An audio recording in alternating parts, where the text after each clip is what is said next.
Welcome, mercenaries. It's Osama, aka the Black Jack Bauer.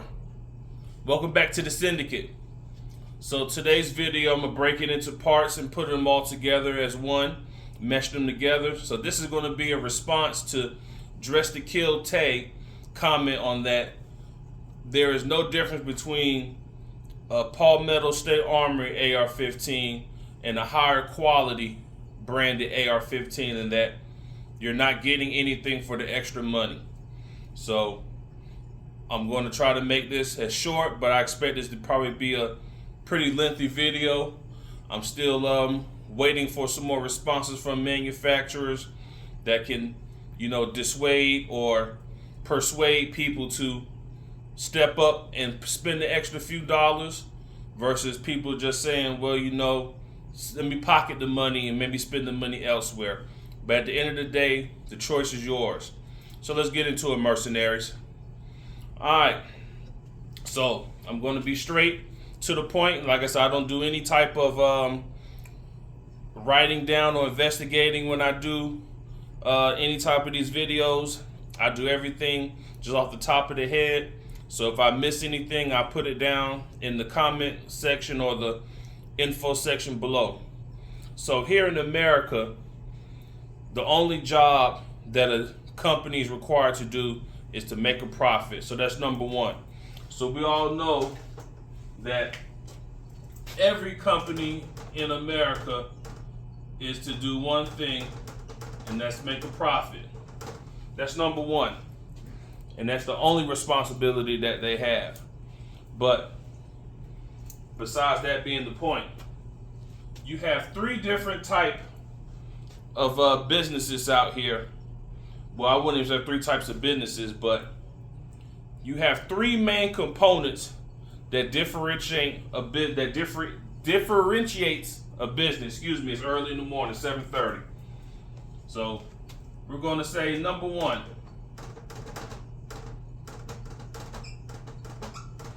Number one is clientele. Who is the business main target in the market? Who are they catering to? That's number one. It's the clientele of the business. So for PSA, and I'm going to put it in the, I'm going to do the little picture-in-picture thing to show their statement, is that their clientele is to arm as many people as possible without breaking their wallet.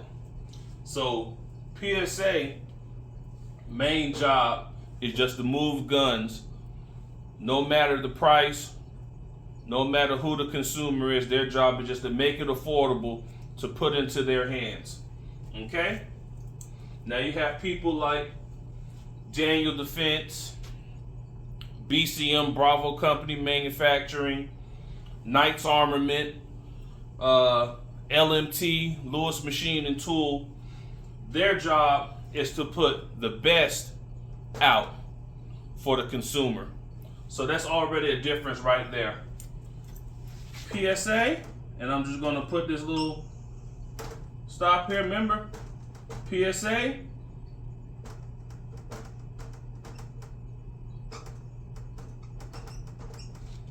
their job is to move guns. No matter if it's a blim, they'll just discount it and they'll just give it away at a giveaway price. That's why you see a lot of their stuff on sale, because they're not doing much, if any, quality assurance, quality control, which is something that we're going to discuss later. So QA, QC, quality assurance, quality control. And we'll just sum it up. I just put Knight's Armament Corporation. Their job is to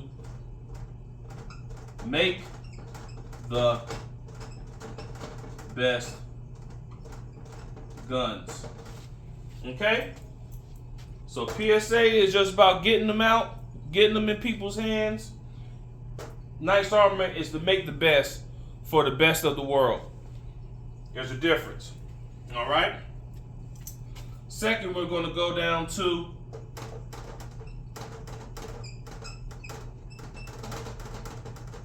integrity. A company's integrity is number 2. All right? Goes back to what I say with QA and QC. So PSA is not an actual manufacturer. Let's go ahead and get that on out here. They are not making the majority of their guns. They're being sourced and parted out from other people who are manufacturers, and then they're just putting them together. Okay? So the integrity of a business is to stand on what they believe in. It's to say that if you're spending, we'll just say, I looked it up last week. I'm just going to use this, and this is just a ballpark figure. $500 AR-15. $500 AR-15. Do you really think that they're taking a lot of time and quality to compete against a $2,000 AR-15 from Knight's Armament? I highly doubt that. Because if they were honestly the same, part for part, spec for spec, tolerance for tolerance, build for build, you would never sell a $2,000 rifle for $500. Just doesn't make any sense. So, we're also going to get into another caveat of the argument, which is a manufacturer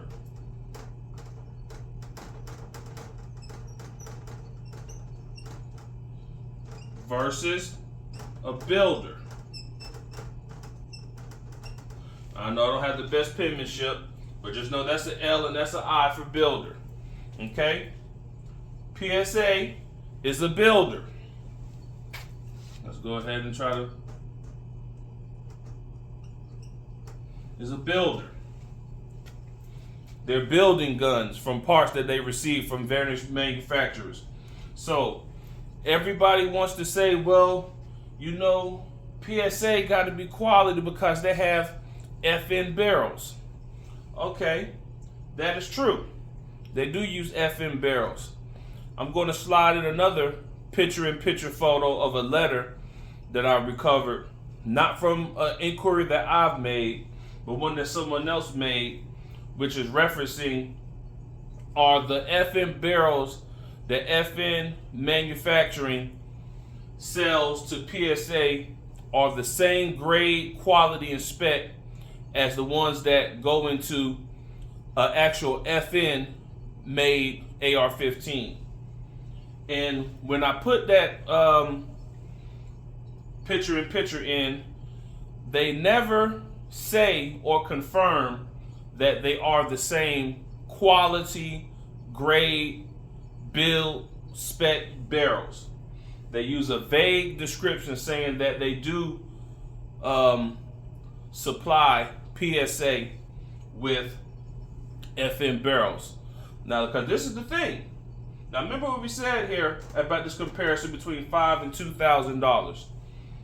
Since PSA is a builder, and they said we're going to go with Knights as being a manufacturer. Since you're not building the stuff to spec, and you can just basically give the manufacturer a spec that you want, if FN, we'll just say, is selling PSA, charging them $100 per barrel for the PSA AR-15, and the FN, which is a manufacturer, is using $300 price barrels for their AR-15, would those barrels be the same for the $200 difference, discrepancy-wise, for the price? I highly doubt it. I highly doubt it. And I'm going to tell you why. So FN is the manufacturer that makes the barrel. So for it to not make their standard as an FN, the manufacturer, if the barrel doesn't come out to tolerance, spec, quality, they will mark that barrel down and give it to somebody for a lesser quality build. That's just how the game works. It's just how it works. So when you have a manufacturer, someone who's honestly making the product themselves, they have more hands-on to what they want to do. So I'll just use another brand that's a builder, and I'll just put it over here under builder. BCM, Bravo Company Manufacturer. Even though they have manufacturing in their name, they are actually builders. They will send out specs to Aero Precision, which everybody knows is a builder. So their ballistic advantage barrels are pretty good. And basically, they will source out their work to a manufacturer to build their parts to spec, to whatever they set the spec or the standard to. Okay? So we'll just go up under here for manufacturers. We'll put Colt. We'll put FN. And we'll just leave it like that.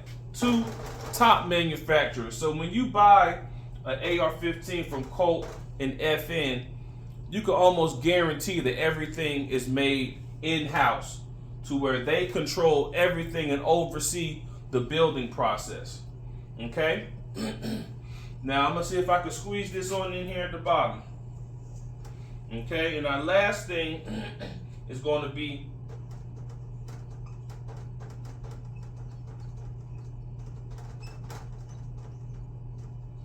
reputation. Every company has a reputation of what they stand by and what they believe in. Reputation is key, very much key in any business, firearms, cars, anything of that nature. A company stands on its reputation. Okay? So when you usually buy, and I'll just use this for an example, a lesser brand car will go with a Mitsubishi, a Kia, or a Hyundai. They're going to give you a 10-year, 100,000-mile warranty. Okay? Now you have people who will say, okay, that's a hell of a warranty. 10 years, 100,000 miles. You know, that's probably one of the best in the business that car manufacturers offer.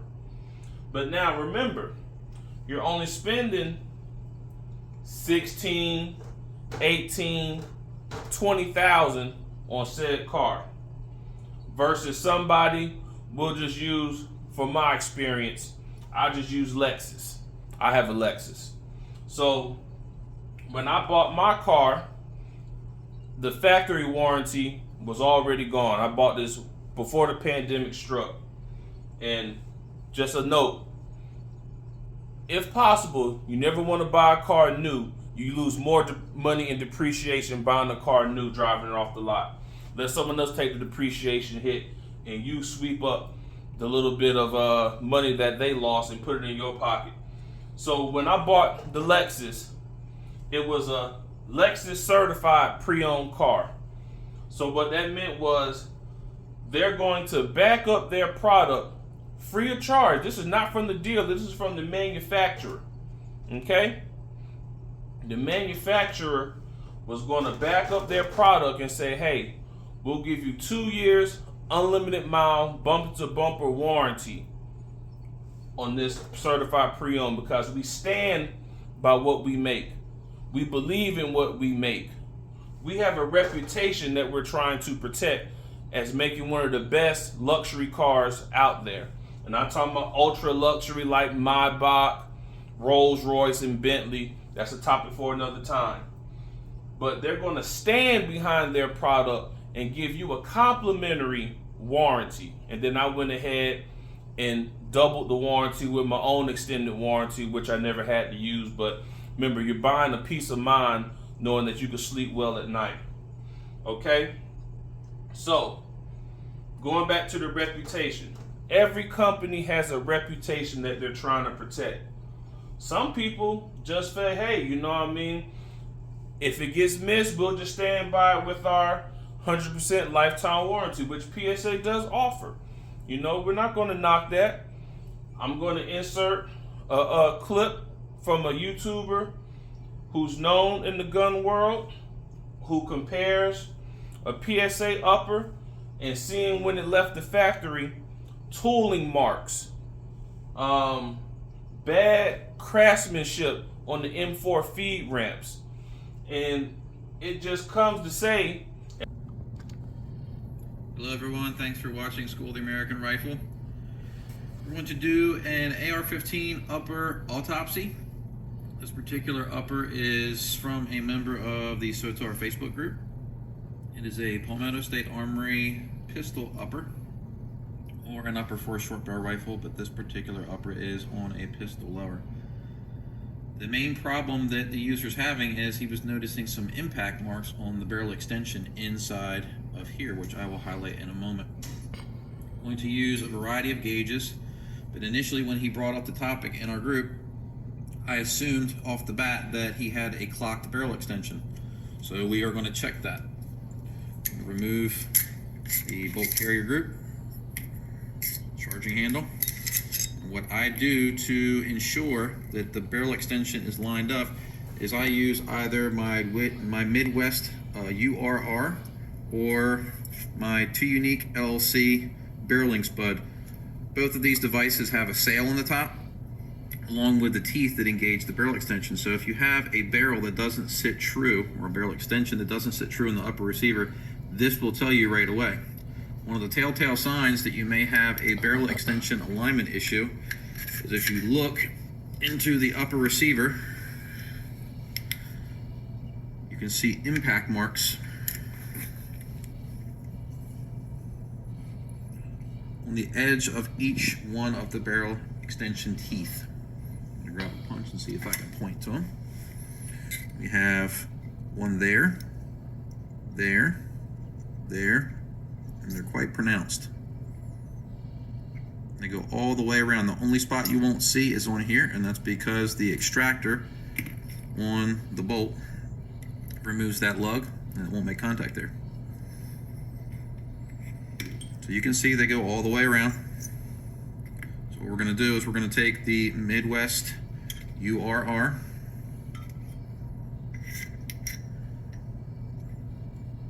we're going to slide this into the upper. If it's built properly, the sail and the dimensions on the upper receiver will allow these teeth here to fully engage the barrel extension without any contact.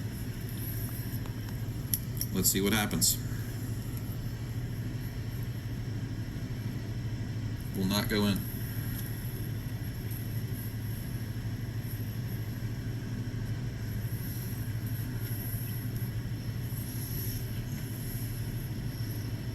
So we'll try another one. Try the the 2 Unique LLC barreling spud. Works the same way. Just to try to show that this Midwest rod doesn't have any damage or isn't inducing some kind of odd diagnosis. Again, will not go in.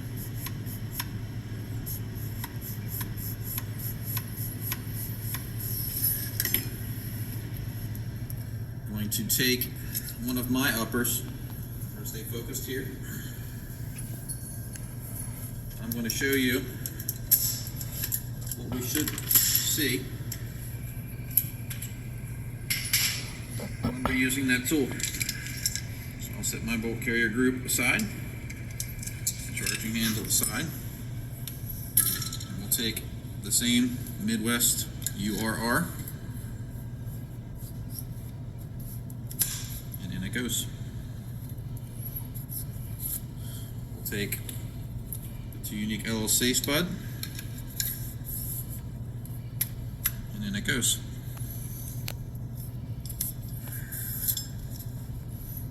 I'm not saying because Knight's manufacturing or Knight's Armament won't let anything go out the door. Everybody has a mishap. You might have somebody, John, going through a divorce and he's pissed off coming out the weekend. He was drinking. He's in a shallow place in his life. So that could happen at PSA or Knight's Armament Company.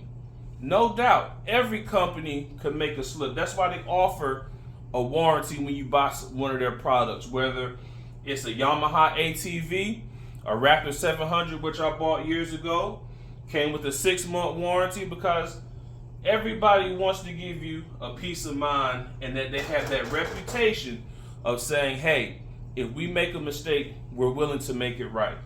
Not saying that PSA won't do that, or Knight's Armament, Daniel Defense, Ruger. You know, all companies are looking to satisfy the end user, the customer, with a happy experience with their product. But at the end of the day, clientele, integrity, and reputation is what makes a business. I got to break away, go do some work, mercenaries. So this will be part 1. I will do another part 2, going over quality assurance and quality control. So stand by, mercenaries.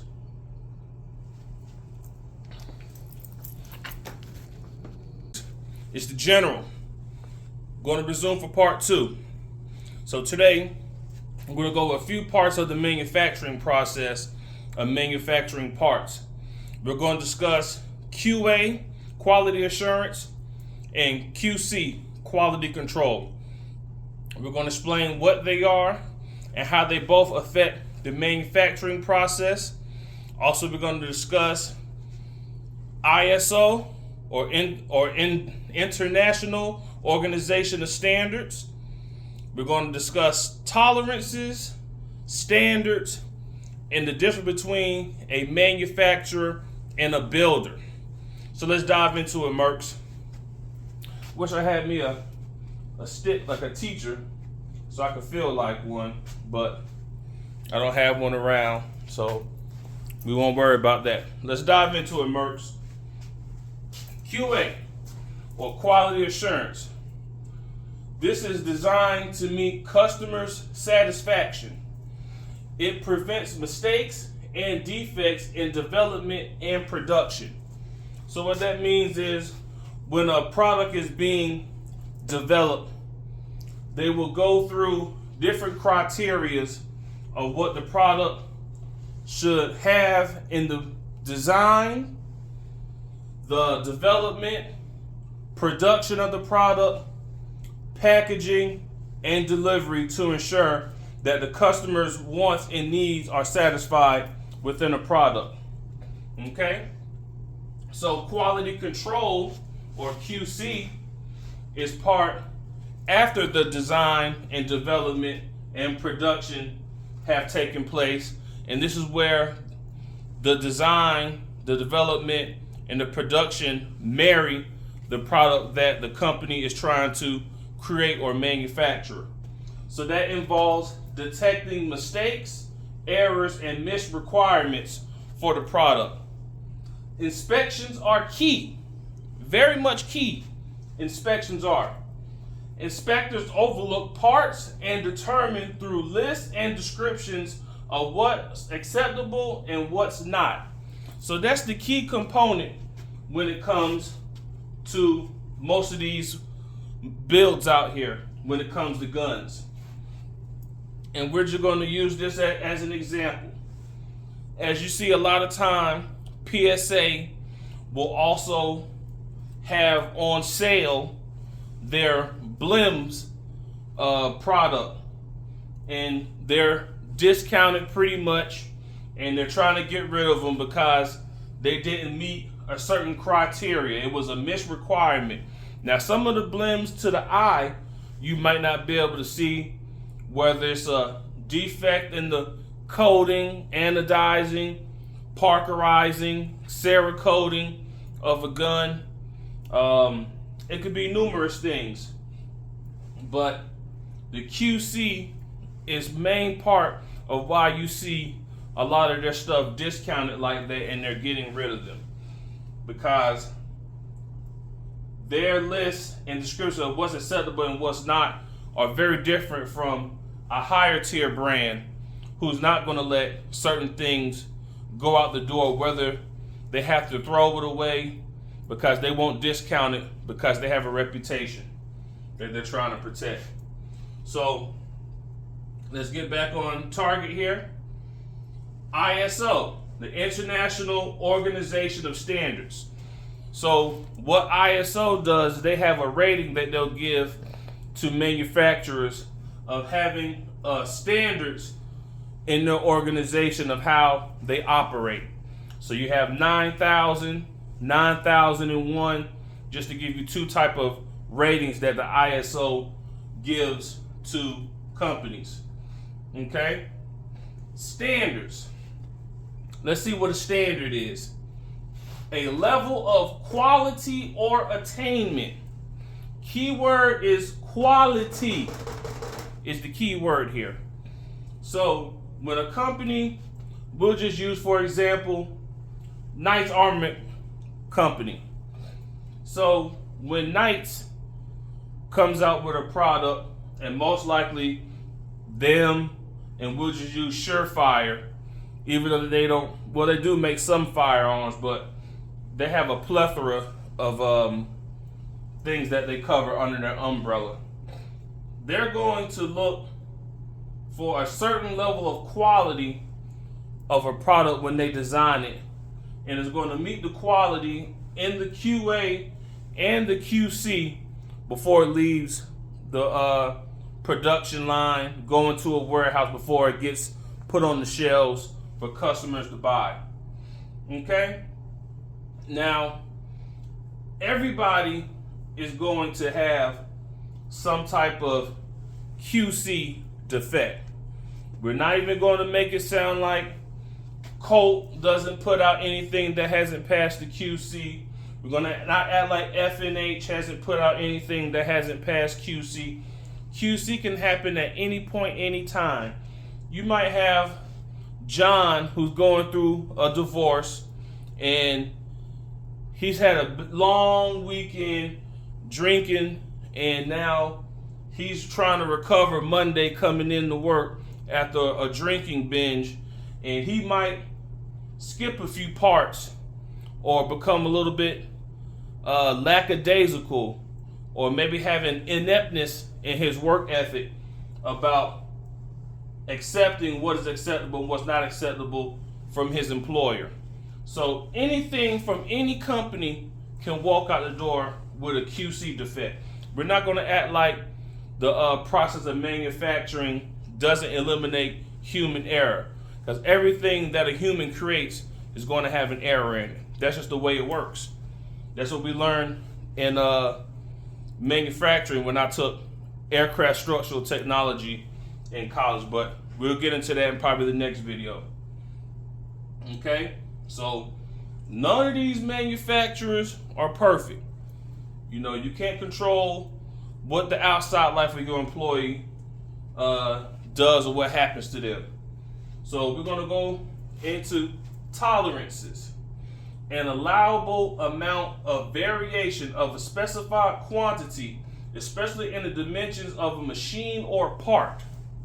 Okay? So tolerance. We'll say, going back to my aircraft structural days, in order for something to be within spec of a manufacturer's requirement, and we'll just use Boeing for an example. Never worked for Boeing, but we're just using them for an example. They might say this access panel must have a gap between, we'll just say, because in that field we use 30 seconds and 64ths. We'll say between 2 and 3 64ths of an inch is the gap that is in the tolerance. So if the gap is smaller, even though it's not a big deal because it's not a wide enough gap, it's not in spec, so it has to go.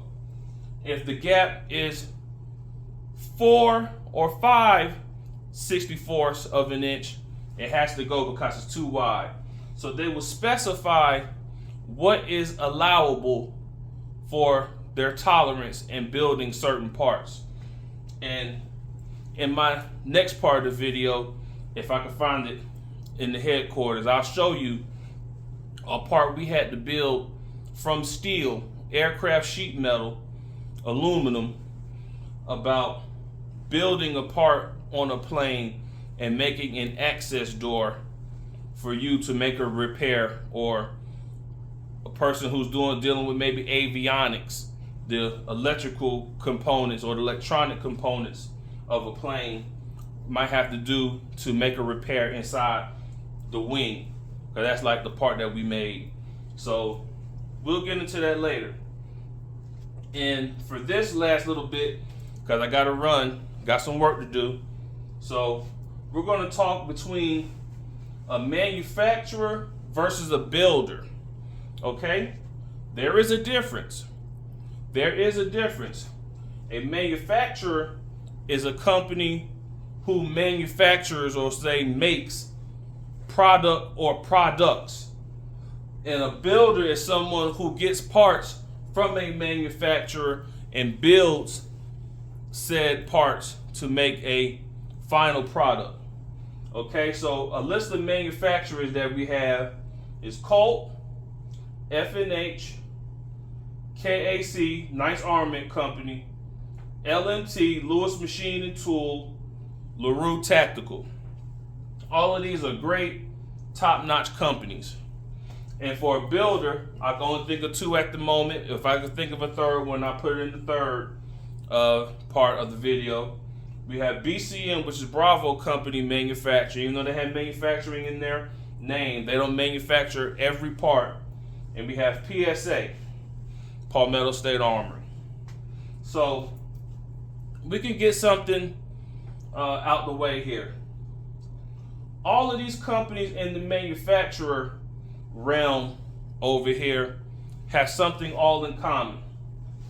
These companies here are what drive innovation in their respected realms, which is the firearms industry. When I was looking for my first AR-15 years ago, I wanted to buy a nice quality rifle. Remember, keyword, quality. Colt, their LE6920 law enforcement carbine is what many consider at the time the gold standard for AR-15s. The gold standard, meaning that it was machined, made, and produced with quality in mind. They use high quality parts. We'll get into that in this topic here. So Colt basically went and got the design specs from Armalite and ended up getting the contract, or TDP, should I say, the technical data package of making what considered when I say what we consider, but what the industry considers as a mil-spec standard AR-15. Well, mil-spec is military specifications of what the government requires for a rifle to meet this standard.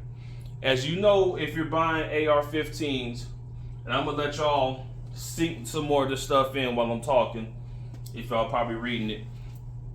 But the government sets a standard for what the military rifle should have and how it should function in its manufacturing process. So, not to get into the importance or all the tidbits of a mil-spec rifle, back to what I was saying about purchasing the Colt. So the Colt has a standard that they used when they created their rifles and got the contract, obviously. So with a mil-spec rifle, what they would do is they would have certain things that have to be handled, or parts that have extra attention brought to them to be brought to a standard that would be acceptable. So we'll use, for example, properly staked gas keys in the bulk carrier group.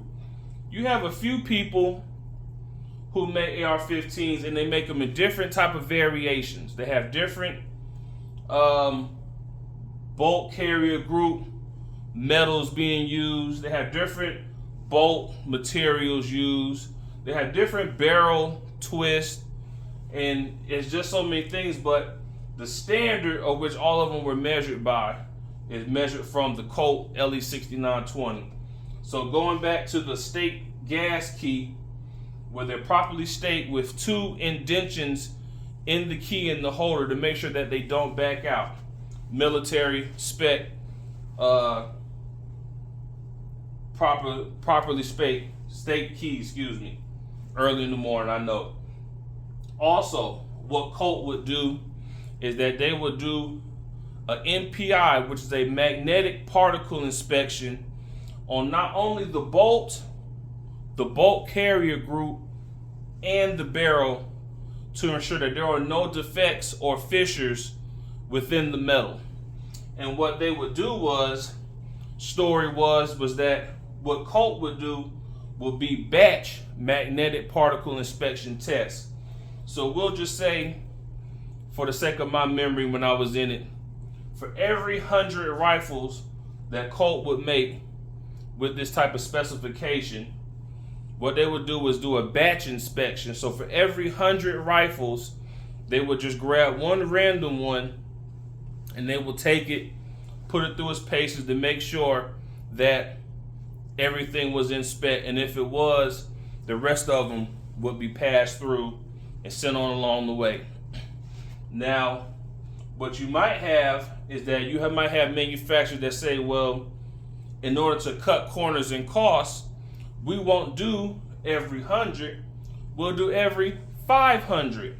So they'll lay out 500 rifles, or 500 rifles will come through the assembly line. They'll pick one out of the 500 and they'll inspect it. So now, would you honestly think that it's best to choose one out of 500 or one out of every 100 will give a better quality control? Obviously the one in every 100. So that will shrink the likelihood of you picking a bad one. So back to the magnetic particle inspection. What Colt will do is that they will test each part to 70,000 PSI, pressure per square inch. Okay? So, and I'm just going by just thinking, how do we know if every company that makes an AR-15 is doing it to the same standard as Colt? They might be, and we'll just use for an example, we'll just say Ruger might be not staking their gas keys, and instead of putting a 1-in-7 twist in their barrels, they might be putting 1-in-9s. Okay? Now, a 1-in-9 twist varies from a 1-in-7 twist. So the 1-in-9 twist will shoot lighter grain ammo better. So your 55 grain, 62 grain, in that range. 1-in-7 from Colt will shoot the higher grains better. So you have a more higher range of shooting ammo with the Colt than you would with the Ruger. And that's just common fact. So how do we even know if Ruger, even if they do use magnetic particle inspection, how do we know that they're testing their products at 70,000 PSI? They might only be testing them at 50,000 PSI. That's not mil spec, because the mil spec standard is 70,000 PSI inspection PSI.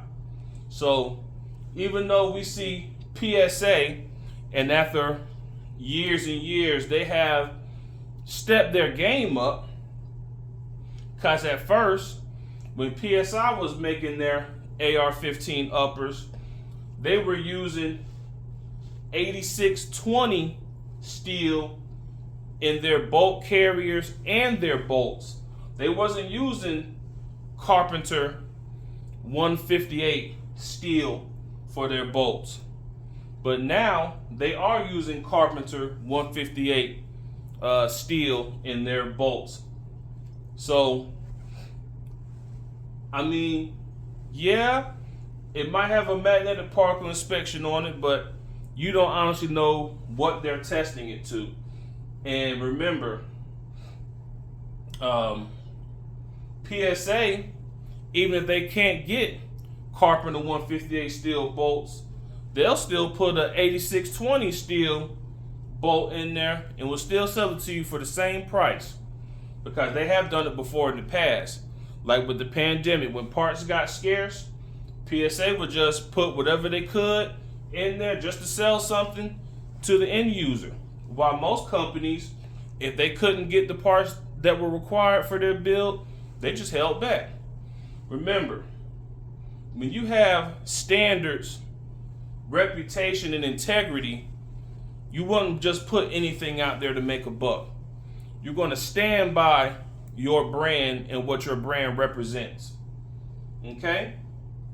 So, going back to F&H selling PSA their FN barrels. How do you know that those are the same quality barrels that FN is putting in their gun if they're selling it at a cheaper price? You don't know. And like I say, I will put in the insert again the letter from someone asking F&H, are they the same spec barrels that they're selling PSA that they're putting in their own rifle? And they vaguely don't say if they are or if they're not. But like I say, if it doesn't meet F&H spec, PSA will just take it just because they're trying to sell you on a name of you're getting an FN barrel. But if it didn't meet their standard, I mean, they wouldn't put it in their gun, so why would you put it in yours? That's if you care about it. But not everybody cares. As my mom always told me, a lot of people have champagne taste with beer money. Okay? It's getting ready to be 8 o'clock. I gotta go meet somebody. So stand by for part 3 mercenaries of the series. And what we're gonna go through in part 3, we're gonna finish touching up on manufacturer versus builder. We're going to get into what makes a gun a budget gun versus a quality gun. And we'll give a final draft on what this lesson has taught us, mercenaries. So stand by for further instructions. It's Osama, at ease.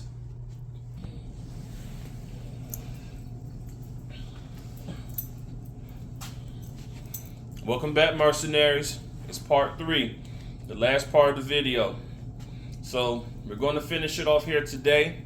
And I'm going to go ahead and mesh everything up together and go ahead and post the response video.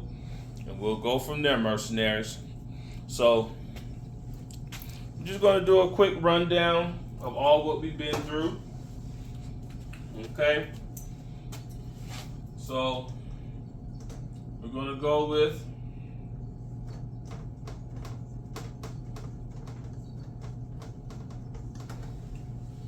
bad one. Bad marker. There go the good one here on the floor. So we have integrity, number 1.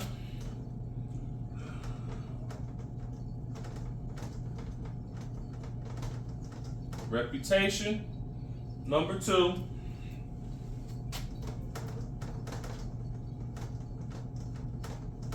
Clientele, number 3. Okay? I'm going to go ahead and box that off. Then we have QA and QC. Okay? So, like I said, we're just going to go through everything that we discussed in the prior 2 videos.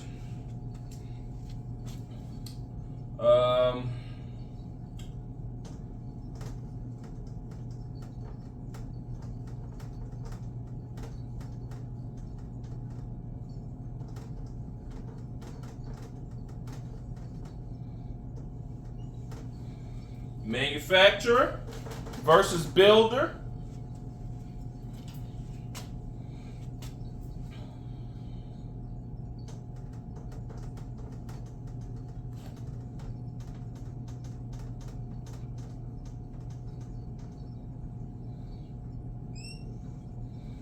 Specs and tolerances. Okay? So we all know every business is looking for its integrity. Okay? They have a reputation that they're looking to stand by, and they have a certain clientele that they're looking to address. Quality assurance and quality control are things that work hand in hand. Quality assurance is going through the development process, building process, in the process of which the product leaves the manufacturer's doorstep and goes to the consumer's store of choice to where they purchase the product. And QC is the process of where they inspect all the parts that go into the Q&A for said product. Manufacturer versus builder. Remember, manufacturer is the one who's making the parts, making everything to spec and tolerance. Builder send out specs of what they want for their product, and that is usually what determines the price point. And in the end, like I said before, part of QA and QC, you have specs and tolerances. So I'm going to just round it up and just try to keep it as simple as possible. And hopefully y'all will understand where this is going. So we were referring to a PSA versus, we'll just use a higher quality AR-15. We'll just go ahead and go with Daniel Defense. Okay? So we have here $500 AR-15, and we'll just say Daniel Defense. We'll just go with $1,800 AR-15. I'm not the best at math, but that's a $1,300 difference if I'm mistaken. So Daniel Defense is here in Georgia. I've passed them heading down 16 going east to Savannah. It's a huge location. I want to say they're right there in Pooler, Georgia, so it's right off 16 between I-16 and I-95. So any of y'all Floridians who like to go up the Iron Pipeline, which is from Florida, Miami, all the way up to New York City, and probably higher than that, but the Iron Pipeline, y'all will see the Daniel Defense factory. And I talked to the rep. He said within about another 2 or 3 years, they're going to start offering tours of the facility. And I'll probably want to do a video at the facility. PSA, Palmetto State Armory, is in South Carolina, right across the border of Georgia and Florida, if I want to say if I remember, because we weren't too far from them. We was in Savannah. So you go check them out. Remember, they started out as just a storefront, and they've impressively grown their company and their reputation, and their clientele is basically, I'm not going to just say it like a snob, but they're basically just low to mid-tier type clientele operators. You know, like I said, they're not looking to break the bank of the customer, but in the end, we have to also realize that they're just a builder and not a manufacturer. So there is a difference. So we'll just take their last few models or what they offer. So we're talking about AR-15s right here. So now PSA has other options that they sell. We're going to go with the Dagger, which is nothing but a Glock clone. They also have the Jackal, which is more of a ACR clone. They also have the Saber.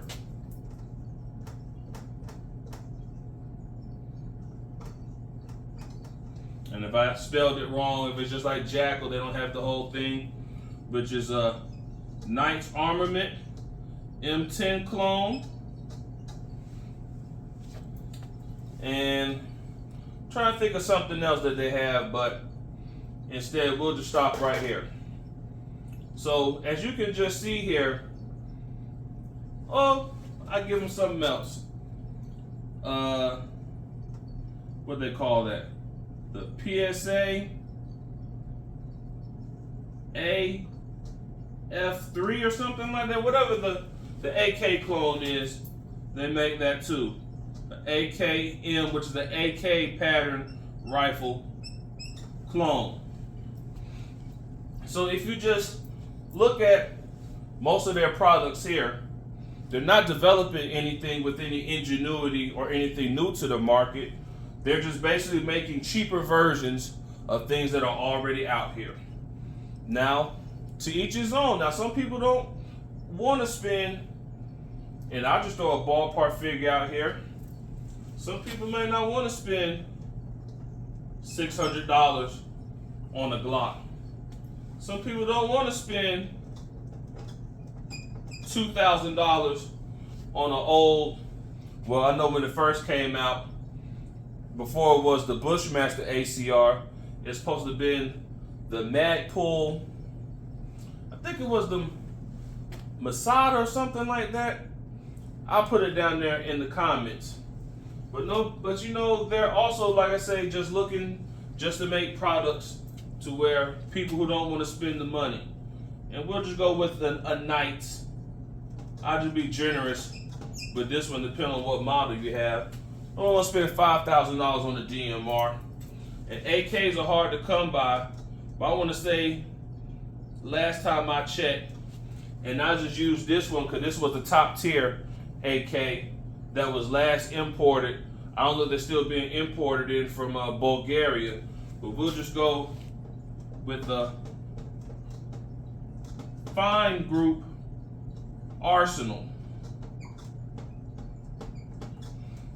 And those were about, last time I checked, years ago, those might have been $1,200.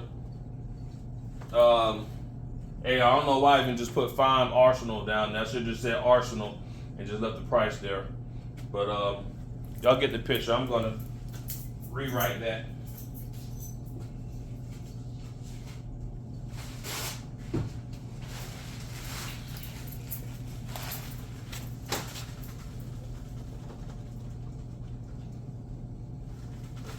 You know, sometimes you're just doing this off the top of your head and just get carried away sometimes, Mercs.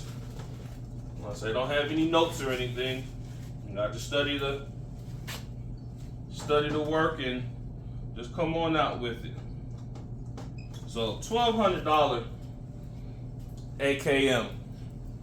So like I say, basically their clientele is just making things more affordable for things that they can't, that the normal consumer, and I just use that normal, can't afford.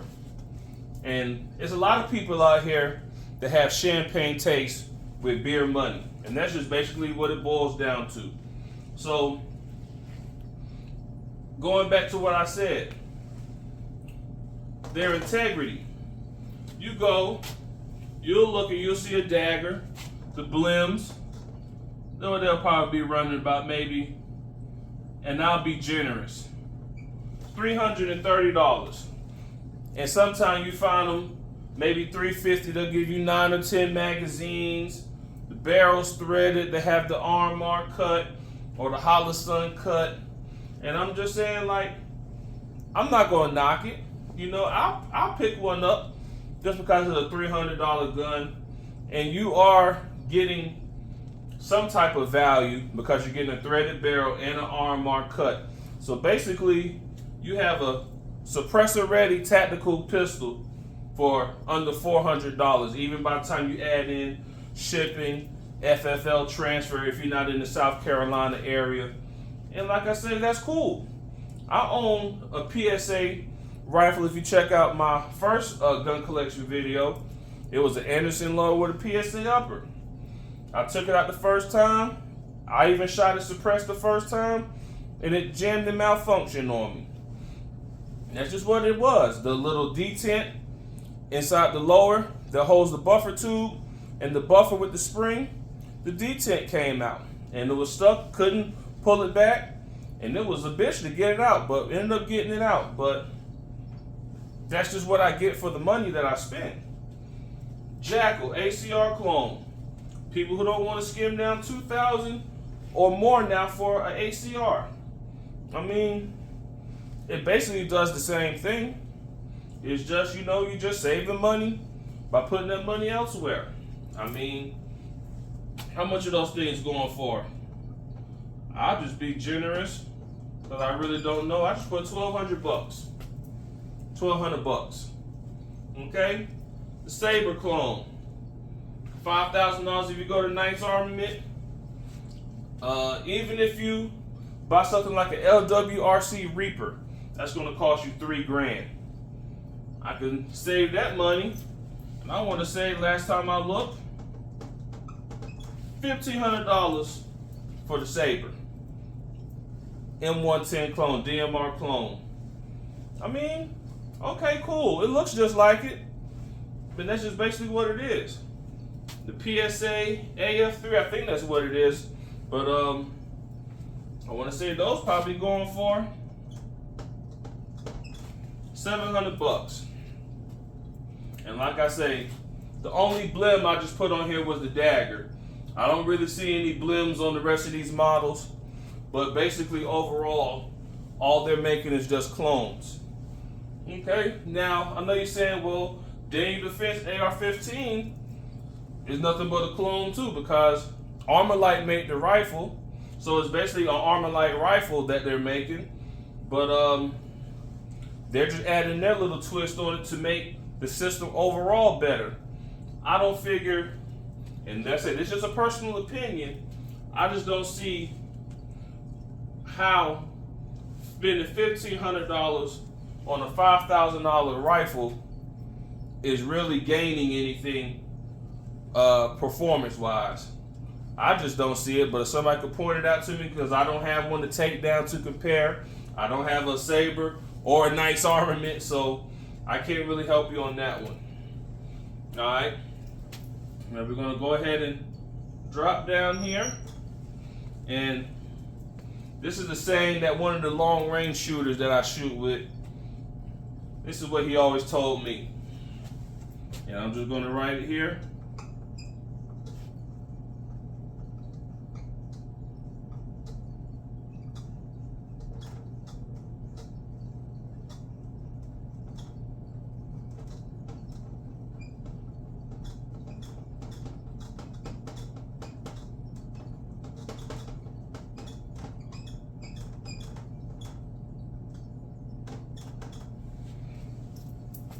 Good stuff ain't cheap, and cheap stuff ain't good. If you look in, and you can just do a Google search and you can look up this intel, you know, anything I look up is what you can look up also. Look up the PRS Precision Rifle Shooting Series competitions, and they will tell you what the shooters are using, okay? And just to make it simple, they're not using no $70 Penty rifle you get off rifle scope that you get off Amazon. They're not using no $150 Redfield optic you can get at the pawn shop, and they're definitely not using no $150 to $200 NC Star rifle scope. It just ain't going fair. You need something that has image quality. You need something that has proper tracking. You need something that has great tactile, great feeling turrets when you're doing your fast adjusting. And the cheap stuff just isn't going to provide that. Now you have companies out here, Monstrum, Arkin, that are pushing the envelope, that are giving people a higher punching optic for their price. And that's cool. But I highly doubt I will see them on top of their $2,000, $3,000, $4,000, $5,000 PRS rifle, and they're cheaping out on the scope, because when you're doing long range, The worst thing you want to cheap out is on the glass. That's number one when it comes to long range shooting, is you got to have glass. If you can't see the target, you can't hit the target.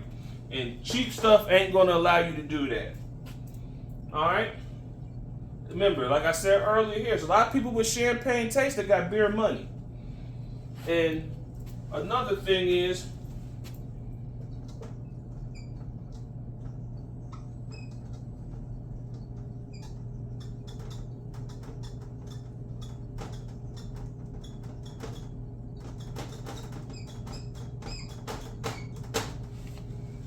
you get what you pay for.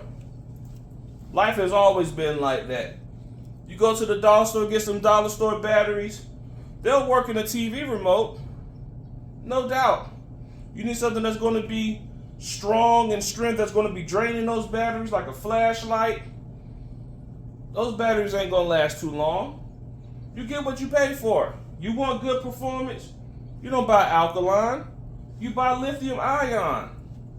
You understand? You get what you pay for. They're not using on the PRS circuit. I'm not saying that there aren't any. There's probably some people that are shooting trued and blueprinted Remington 700 actions, but by the time you spend money doing that, you could have got you a Terminus, could have got you a Zermatt, you could have got you a GA Precision, you could have got you a Surgeon, an Accuracy International. You get what you pay for in life. You get what you pay for. As a guy told me when I started smoking meats doing like barbecue, the less money you pay on the meat, the more you're going to chew on the meat before you can digest it. That's just how the game works. Of course, you might have some things that just out the blue might just be as good for a few dollars less. Life is full of diamonds in the rough like that. But are they often found and are they plentifully? No, they're not. I'll tell you something else, and I'll put it right in here in this corner that drives the point home. I'll put it right here. Anybody familiar with this? Car audio? Anybody familiar with car audio? Ever had some subs in the trunk, to give you the massage in the car, had the seats vibrating? It's a lot of people out here who spend $100 on an SSL amp that says 5,000 watts, and they really think it's putting out 5,000 watts. You get what you pay for. And if you know anything about car audio, if you see an amp like this, it only has two 25 amp fuses on there, you know goddamn well you ain't getting no 5,000 watts out that amp.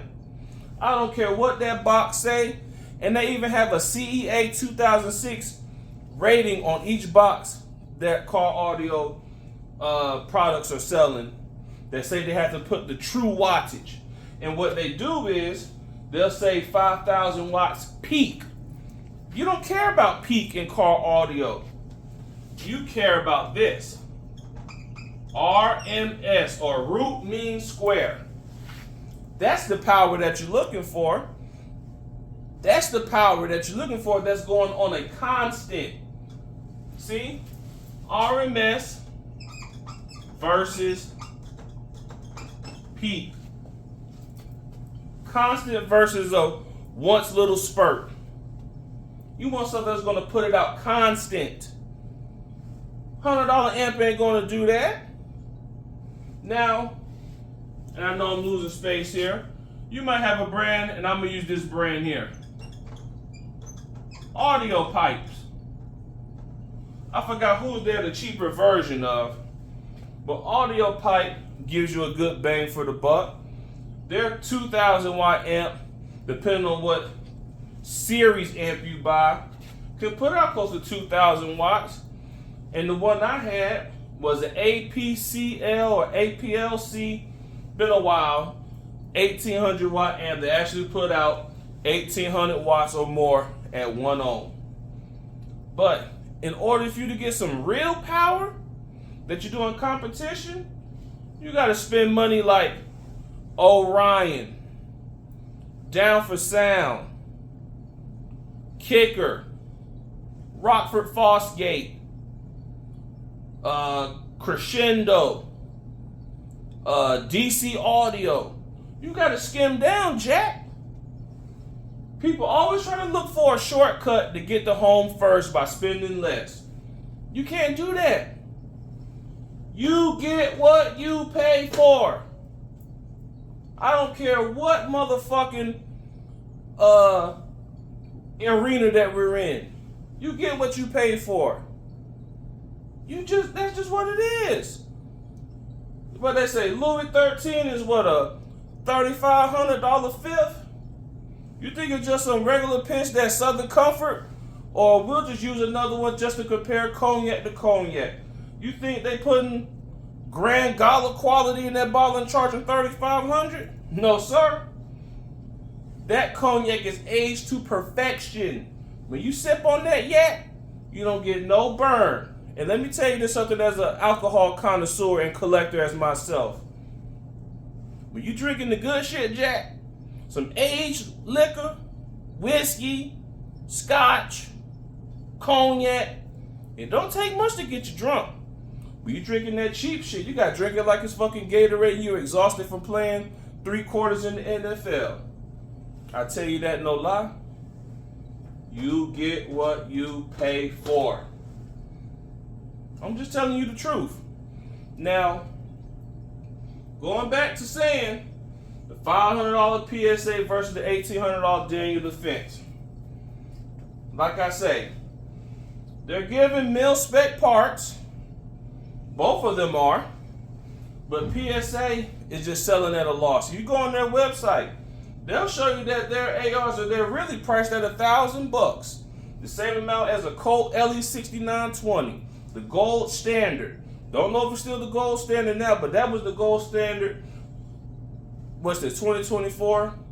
We'll just say 14 years ago or longer of what all other AR-15s were measured by. Now, it's been some times of people who've done met the bar and surpassed the bar. No doubt.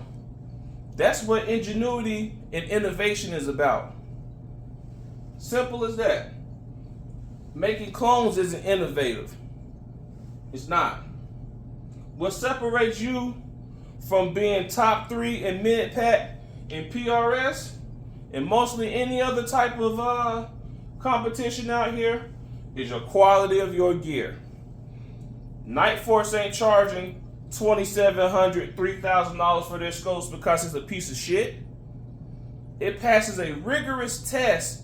They bang on it with a hammer to make sure that nothing shifts in the tube. They drop it on the ground. They make sure things track properly.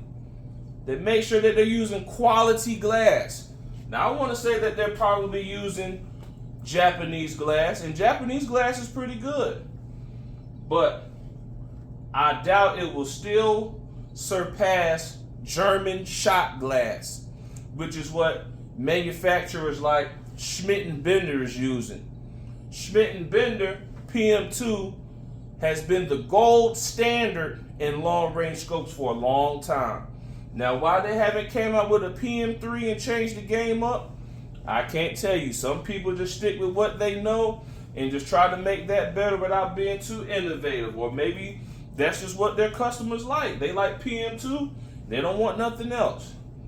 You'll see Schmidt & Bender, ultra shorts, 5 to 20, 3 to 27 in a small package. You can't get that nowhere else without paying for that. You know how much time and effort it takes to put that much magnification in a scope that's probably about maybe that small? From ocular to objective lens? You gotta be on your game if you want something like that in that tight of a package.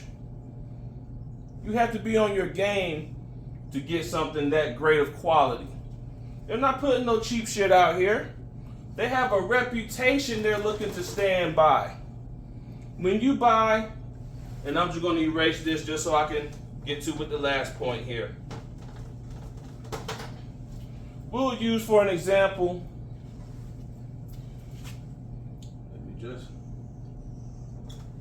we'll say a Springfield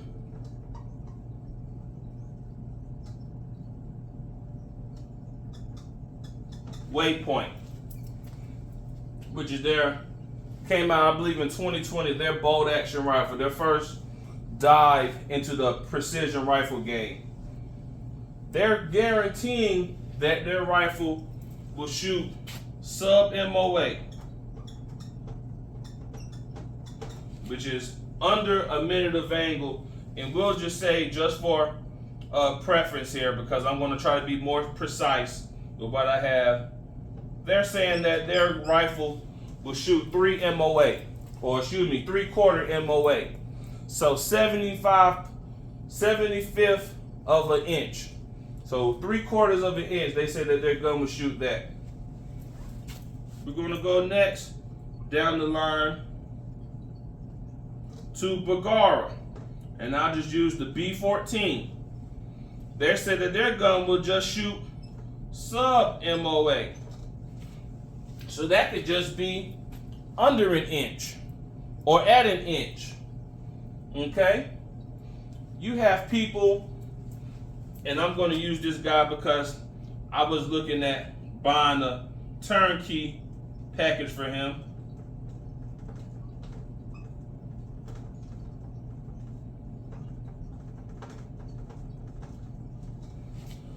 Dolores River Rifle. And I go ahead and just make it plural. He said if you buy a gun from him, his gun will shoot sub MOA half an inch at $3,000. Whatever ammo he uses or builds his gun to shoot, if you shoot that same ammo in his rifle, he will guarantee that it will shoot half an inch group. I'm just saying, brother. You gotta skim down if you want something that's done right. And that's just what it is at the end of the day. Good stuff ain't cheap, and cheap stuff ain't good. Okay? We got people out here, and I'm just not trying to be braggadocious or anything, but they just like to brag. And it's okay to like your brand. It's like Ford versus Chevy. Okay? Everybody has a brand that they prefer or that they hate over the other brand that they're in competition with. No doubt. Everybody's going to have their side of the story of what they like and what they don't like. But just going off what we're talking about today, and this is not always the case, because we could talk about cars here. Maserati makes an expensive car, but it ain't worth a damn. They have issues, but their parent owner, Ferrari, could make some hell of a race cars. But cars are a different ballpark than what we're talking about.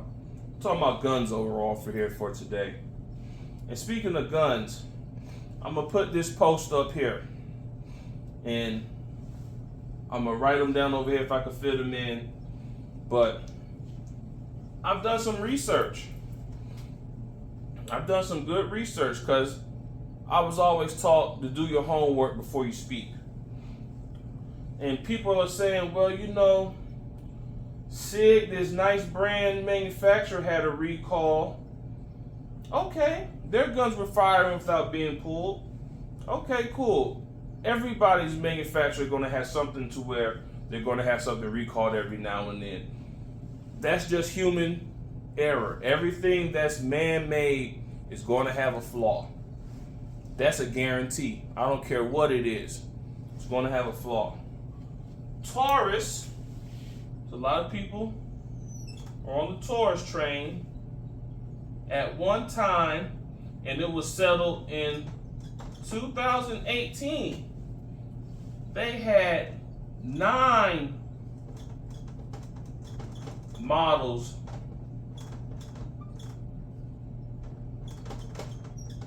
recalled. After the settlement, if you turned in one of your guns that was part of the 9 models that were recalled, they'll give you $200, or they'll repair or replace depending on what was wrong with it. I guess depending on the model, or if they didn't make the model, they will upgrade you to the next model or whatnot. And then we had recently, within a few years, the GX4 Taurus recalled. So I'm just saying, more than likely, if you're skimping down on money, it's more than likely more junk is going to fly out the door. They're not taking care of their stuff.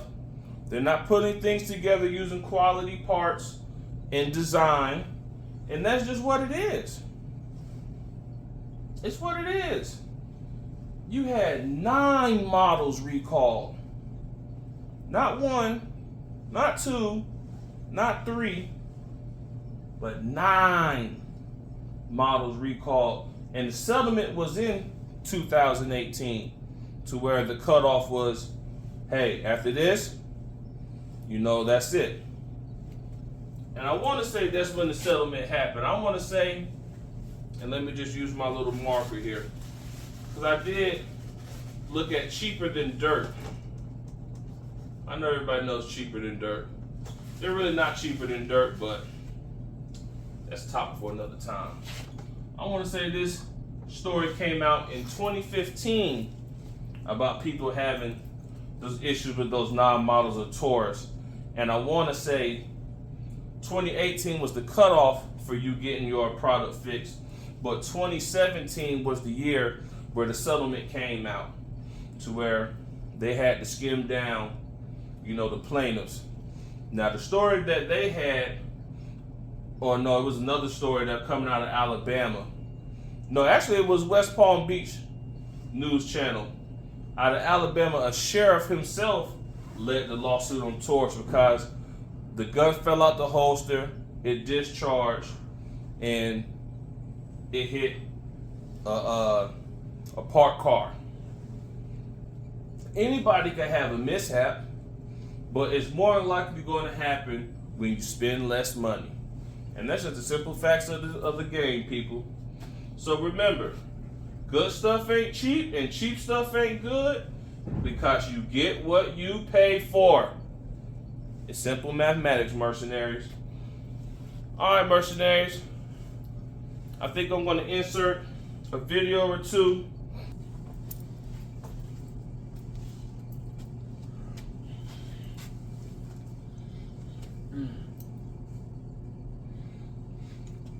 Mercenaries, it's the General Osama. So I'm gonna insert this last video, man. This will be the last part of the video.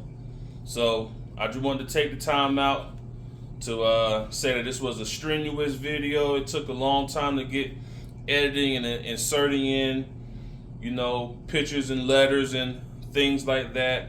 You know, extra videos to slide in and things of that nature. But I just wanted to put out here on this last video that I'm going to put in 2 or 3 emails that I've got from various manufacturers stating why their product is superior, or why they've got certain titles on their product.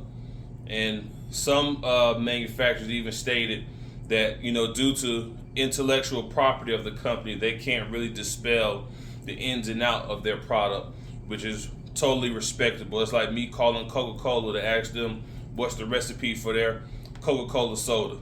So just take that in mind, mercenaries. I'm going to post those pictures right on in with those letters. And thank you for taking the time out to watch the video. And back to it as we see you on out. All right, mercenaries, out. In the end, and if I don't, it'll be all right. But just know, mercenaries, it's rules to the game and it's levels to this shit. Okay? And buy whatever makes you happy. Don't let me try to seem like, because I got high price stuff, you gotta always have high price stuff. High price stuff doesn't always guarantee that you're going to be happy, but it does make the buy once, cry once statement very true, because it's harder for you to come up with $2,000 than it is to come up with $500. But like I say, everybody has their view on the situation. This is just mine. I broke it down as much as I could, and I tried to use other type of variables to account for my reasoning for you spending more money. But at the end of the day, the choice is yours, mercenaries, and you do whatever makes your wallet and what makes you sleep well at night. If you like having dreams and nightmares, you stay with champagne tastes with beer money. If you like to sleep good and like to smile when you sleep and like to have good dreams, you get champagne taste with champagne money. All right, mercenaries. It's Osama, the General, aka the Black Jack Bauer, signing out for this debate. And don't forget, y'all check out Dress to Kill Tay channel. Check the cat out. And like I say, salute to you too, brother. Like I said, this was a fun debate. I can't call it a debate, but it's a good discussion. And we're out, mercenaries.